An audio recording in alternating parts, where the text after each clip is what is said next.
Hello everyone. So giving and receiving feedback has been an integral part of good leadership.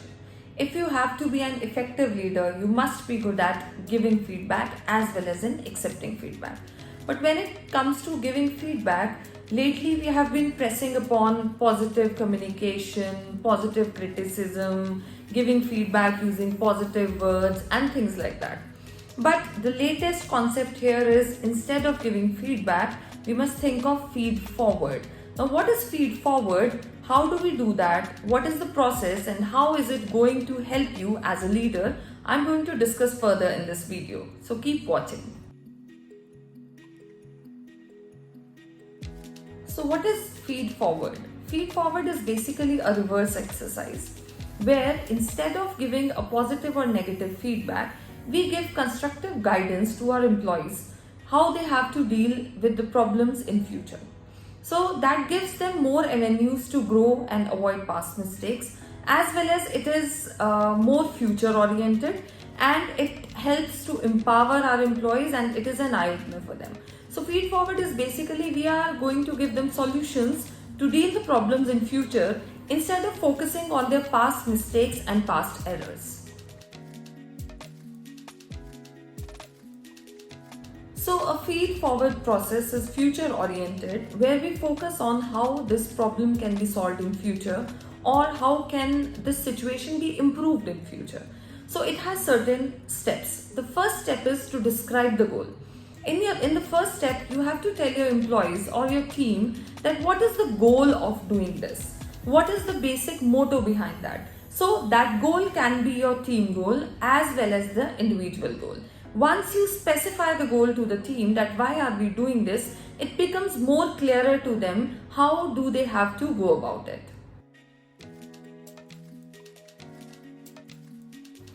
The second step of feed forward process is to ask for suggestions. Once you have described the goal to your team that this is the goal that we are looking forward to achieve in coming future in 1 month or in 3 months or in 6 months, then you have to ask for the suggestions. Because when you ask for the suggestions from your team, they feel appreciated, they feel valued, and they feel that they are an important part of the decision making process. So you have to ask for the suggestions that what do they suggest? What are the actions required to achieve the goal? What are the resources required to achieve the goal? And how they can personally contribute as a team member and also as an individual contributor to achieve the goal. Step number 3 is listen carefully. When I say listen carefully, I here mean listen effectively. You know, all of us think that we are very good listeners, but when it comes to effective listening, we have to listen with an open mind, we have to listen with empathy, and we have to listen to understand and not to defend. So when as a leader, you listen to their suggestions, you have to be open-minded, you have to be open for new ideas and for new suggestions. Yes, whatever solution you have can be right, but your team can have a better solution to solve the problem. So you have to listen to them with an open mind and very carefully. Then only you will be able to reach a solution that would help you all.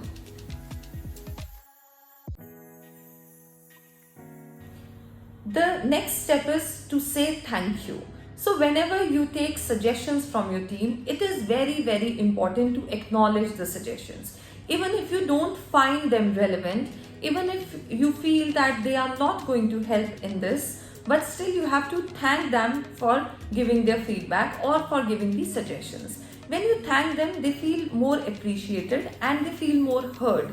Yes, if you don't like the ideas, later on you can tell them what can be a better solution, but at the moment you have to thank them for giving their suggestions. So the last step of feed forward process is role swapping, which means that if you feel that one of your team member is not capable enough to perform the role, you can assign it to somebody else. So you as a team leader must know your team's potential and skills. If your team possesses the desired skills, it is very good. In that case, you have to motivate them and push them to work. In case they do not have the required skills, or one or two of the team members do not require it, then as a leader it is your responsibility to give the role to somebody else, but at the same time motivate them to learn those skills, to hone their skills, so that they can work in a better way in future. So this was the feed forward process, which is a new in, which is better than giving the constructive feedback.